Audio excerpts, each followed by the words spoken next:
Hello everybody and welcome back to my channel. If you are new here, my name is Jules. I am obsessed with colour, and on this channel I like to share everything to do with colour theory, colour mixing, quite often focusing on watercolour at the moment, but that's not the only medium I'm interested in. And I also enjoy maintaining a sketchbook practice and doing some illustration projects.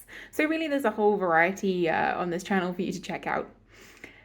Today I have had a little bit of a stressful week and I was looking for something to do to relax, and I thought maybe today is a good day to run my comparison I've been wanting to do for so long between these three earth tones. So these are the three yellow earth tones I have from Roman Schmal, which is one of my favorite brands for watercolor, and they're all made with the same pigment, PY43, and I wanted to compare these three tones, see what their different properties are, and see what mixes we can make and which one might be the right one for you.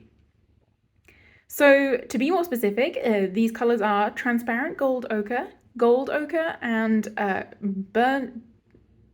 Blue Ridge raw sienna. There we go. Out of practice of filming a little bit.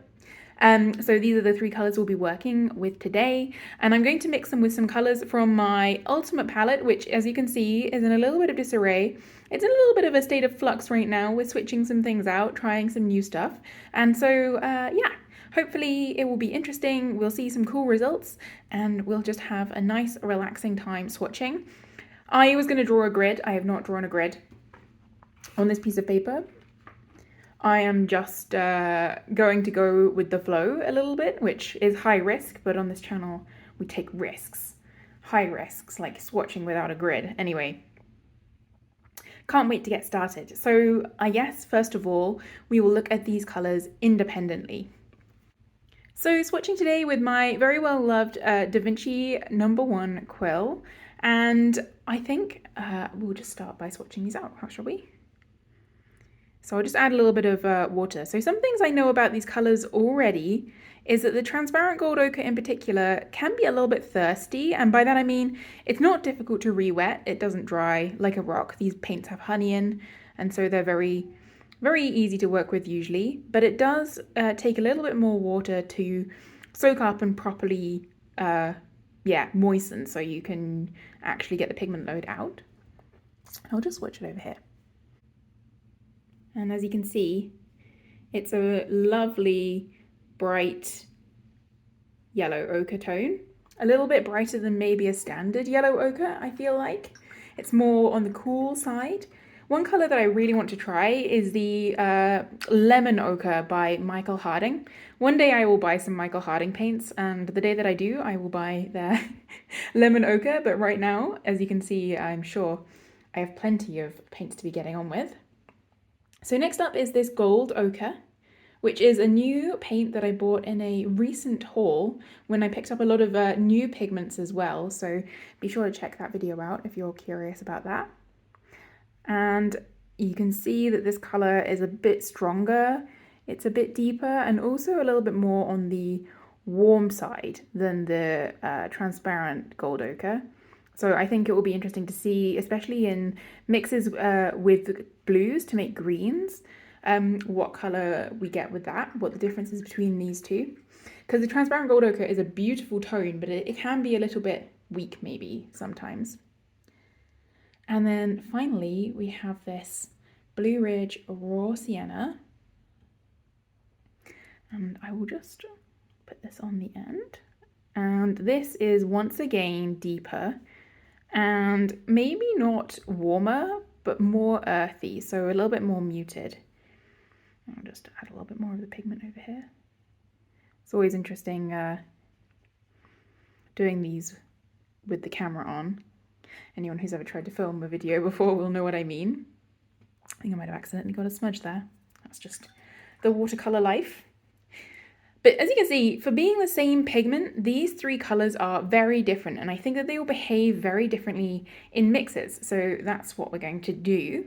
So first of all, I think I'm going to mix them with a red. So I think I'm going to choose from my palette here, I think I'm going to choose this Perylene Scarlet PR149, which is another one of the colors which I bought recently. It's one of the new new pigments to me and fast becoming one of my favorite true reds. And I'll just put 3 little patches of this color so we can test it out. So we'll see exactly side by side what these mixes are like. I'm trying a little bit of a different filming setup today. I'm a bit afraid of camera shake because this stand is clamped to my table, whereas my usual stand is not. So hopefully that won't be too much of an issue. So I'll just mix some of the transparent gold ochre with this Perylene Scarlet. And as you can see, the transparent gold ochre isn't so strong, so I will add a little bit more. I'm not aiming to mix like equal quantities of these paints. I just kind of want to find out what the tone is like somewhere in between them. So that looks a lot better. It's not so bad. It's just sometimes you have to compensate a little bit. And we'll just put this over here. So I think this mixture is probably really good for skin tones. Like yellow ochre is always one of those colors that I see when people are describing how they mix skin tones, and this is a lovely soft orange. A little bit on the muted side, but still definitely an orange. So I think that a lot of people will get really good use out of that, though it might be a little bit dull for florals. I don't know. You'll have to let me know what your favorite yellow ochre or yellow ochre adjacent color is and how you use them, because I'm always curious to see how other people are using their paints. So I'll just do the same thing with the gold ochre. Took less pigment that time, and maybe this is a little more on the red side, but I still think it will be interesting. Yeah, see, it feels very smooth to paint with the gold ochre, like really easy, which I know sounds like a silly thing to say, but some pigments can be really, you feel like it's hard work to get it not streaky and also evenly mixed with other colors.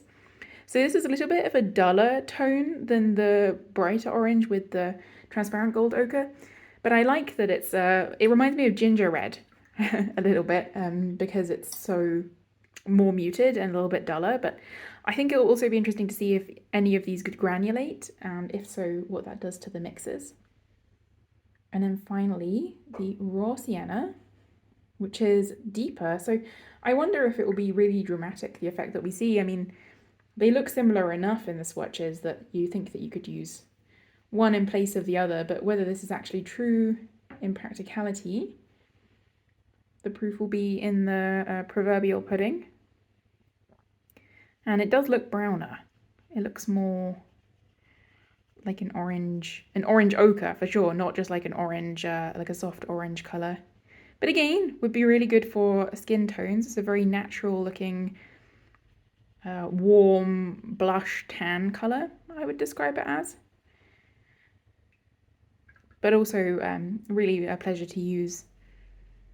Maybe I'll just give it a little bit of space and we'll see if it granulates, because I think I see some granulation happening in the mass tone up here.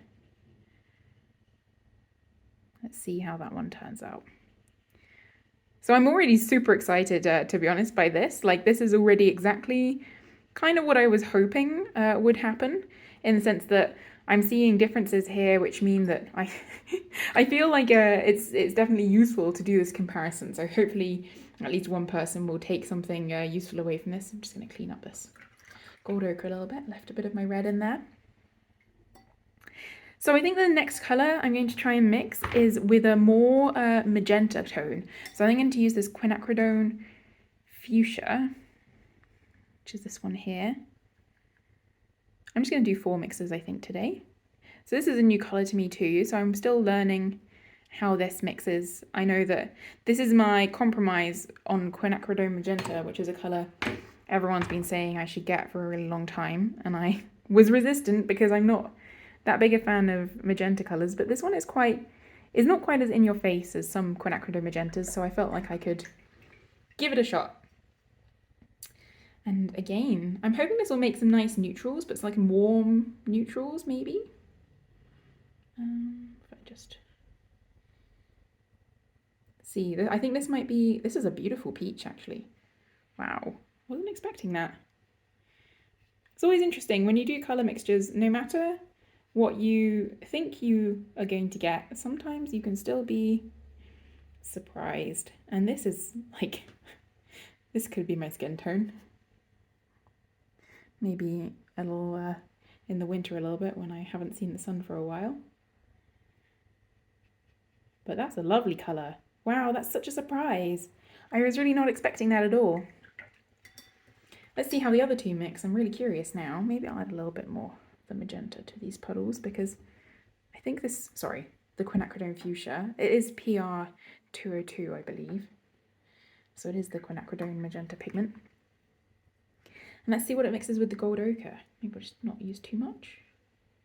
So this is a deeper tone, though I do wonder if that's just because it's hard to get, it's not an exact science mixing colours unless you're literally mulling the pigments together to make a brand new paint.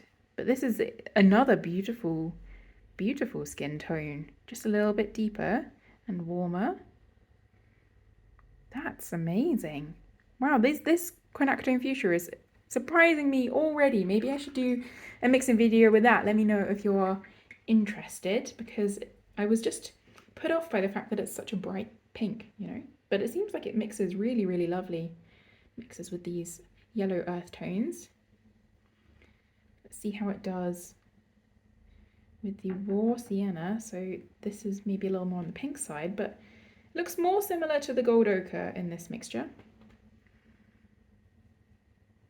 And yeah, it's painting out quite similar, maybe a little bit darker and duller, which sort of fits with the tone of the color itself, I suppose, but not too dramatically different. So it's interesting, like the contexts where it seems to matter, like with this this warmer red, it seems to make more different oranges than these sort of skin tones that it mixes with the quinacridone fuchsia. Okay, I think that the other colours I want to try and mix, so these are sort of like some oranges, let's say, that you would mix with yellows.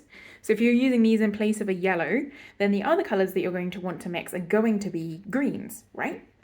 So I think that we should mix them with a couple of our greens here, or blues. So I think I'm going to use this cobalt blue. I don't use cobalt blue enough, I don't think. This Roman Schmall one is just absolutely stunning. Just look at this colour. Wow. Almost makes you want to eat it, but you really definitely should not do that because cobalt is a highly toxic heavy metal.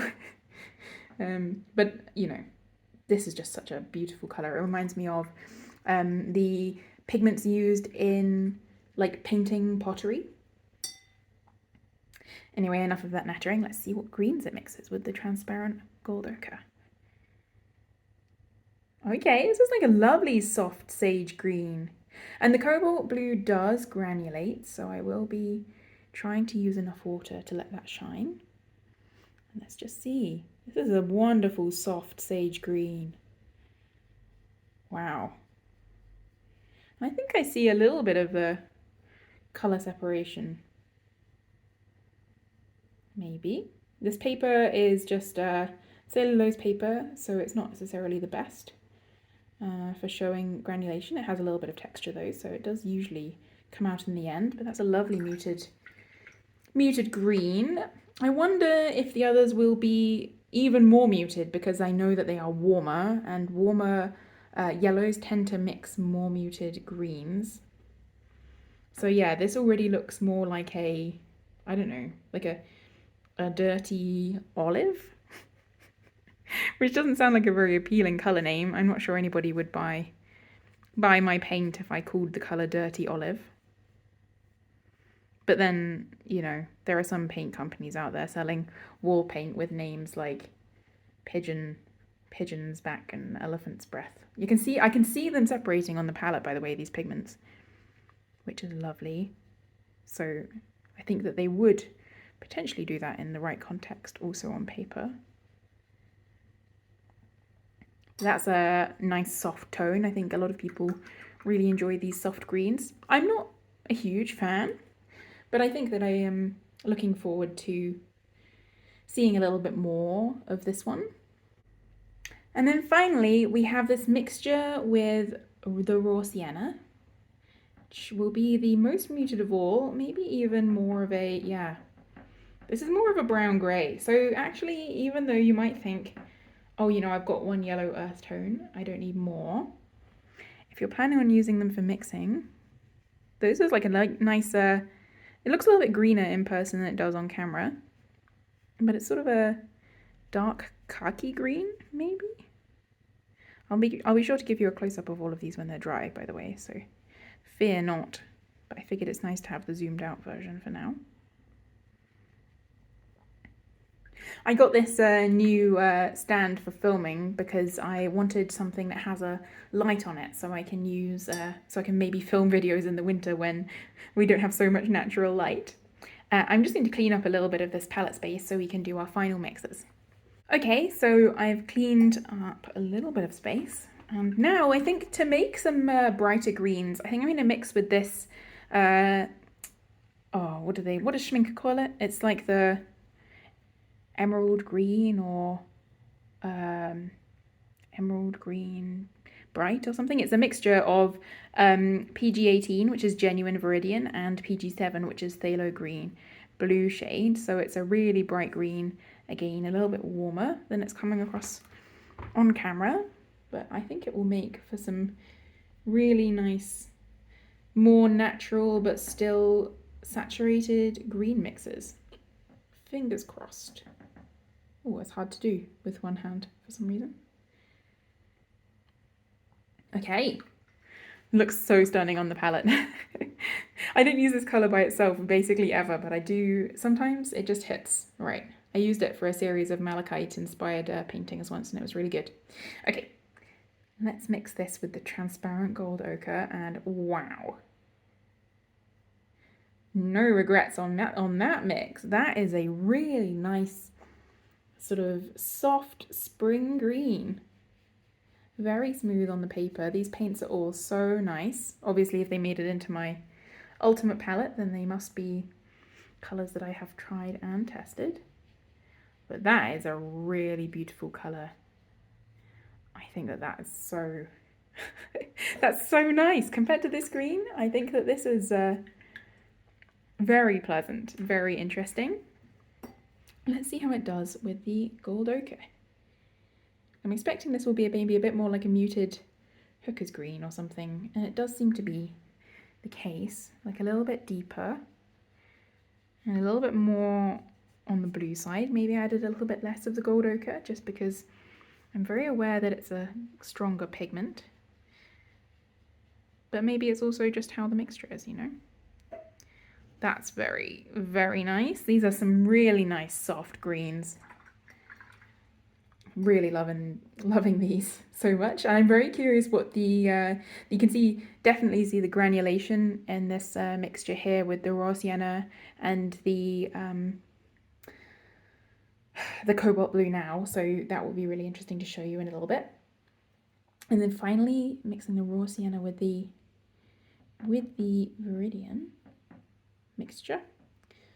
Wow. I like this viridian mixture, by the way, because I find that regular viridian, PG18, is very notoriously hard to re-wet and also not very high in tinting strength. And PG7, phthalo green, by itself is just a little bit scary to me. But this mixture seems to meet me halfway in a very pleasant fashion, so thank you for that, Schminke. But that is also a really nice green, more like a brighter kind of olive green. I really love all of these mixes. Those are so nice. I think that really showing at least some of the range of these colours. I think this is the sort of mixes that people are most likely to make with gold ochre or yellow ochre. Maybe I'll do a deep dive on my favourite one of these at some point, which might actually be the transparent gold ochre, by the way. I think I like the brighter yellow tone the most, and I think I like the raw sienna the least because I think I just prefer the brighter colours. So even with the gold ochre, I think I prefer these, though these two are more similar. This one is more different. Decisions. I'll probably keep them all. I'll just give this a few minutes to dry and then I'll be back to give you a close-up. Okay, I'm back. These colours are for the most part dry. And so we'll start by showing you these colors by themselves. So this is the transparent gold ochre and the gold ochre and the Blue Ridge Raw Sienna. And then these were the mixes with the Perylene Scarlet, PR 149 on this row here. And you can see this sort of almost like a tangerine orange with the transparent gold ochre and more of a true orange with the regular gold ochre. And then we had some blooming with this raw sienna, because you probably were also thinking it when I added all that water that was a terrible decision, but you can definitely see that this is a much more muted brownish orange. So if you're in for a burnt autumny orange, this is very of the season, I feel like. And here we have the mixes with the quinacridone fuchsia, so PR202. And these are really lovely, soft, peachy, vintage tones. I think they would be great as skin tones or part of a skin tone mixture. And the main thing is that to me, the main difference is that the transparent gold ochre mixes a little bit of a lighter, more, well, transparent version of this mixture, whereas the other two are a little bit more intense, though I think that the tone is largely the same. So I guess that the fuchsia kind of neutralizes the yellow regardless of the undertone to produce a similar hue. And then we have the mixes with the cobalt blue. So this color appears a little bit brighter in person than on camera. You can see in all of them that we get this granulation of the cobalt blue out. And they are a little bit muddy. This one is the least muddy, especially in the sort of smoother mass tone. It looks like a really nice sagey green. Whereas the gold ochre and the raw sienna have sort of mixed a more brownish olive tone, which I'm not sure I love. With the blue granulation, this would probably be better with like a Prussian blue. I should have used Prussian blue. I have a video on Prussian blue because it's my favorite blue at the moment. But yeah, you know, your mileage may vary. Use this as information for your own experimentation.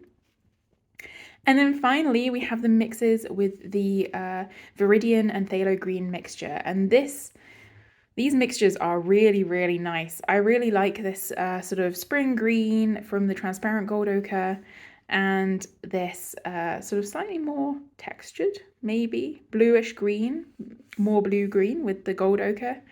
And then a more brighter muted tone, maybe a bit like a chromium oxide green with the raw sienna. I don't know if you can make that comparison here, but hopefully the impression is coming across well. Thank you so much for spending this time with me. It was a very relaxing little break to come and film this video. If you did enjoy the video, please do give it a like. It means so much to me to see this channel grow. And let me know your favorite mixture, not only maybe from just this sheet, but also from your own experiments with mixing with earth yellows in the comments down below. Love to have conversations with you guys in the comments. My favorite part of my week. And with that, I will say goodbye for now, and I'll see you in the next video. Bye, everybody.